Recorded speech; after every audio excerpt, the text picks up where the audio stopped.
வணக்கம் நண்பர்களே, நான் உங்கள் JCB மணி பேசுகிறேன். இந்த JCBயில் டெப்பர் ரேம் சீலு போடுறது எப்படின்னு காமிக்கிற பாருங்கள்.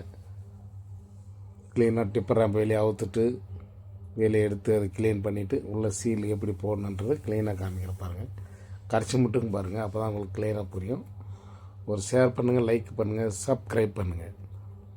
மறக்காமல் ஒரு ஷேர் பண்ணுங்கள், அப்போ தான் கண்டினியூ நோட்டிஃபிகேஷன் வரும். நான் போடுற ஒவ்வொரு வீடியோவும் உங்களுக்கு வந்து சேரும். நன்றி, வணக்கம்.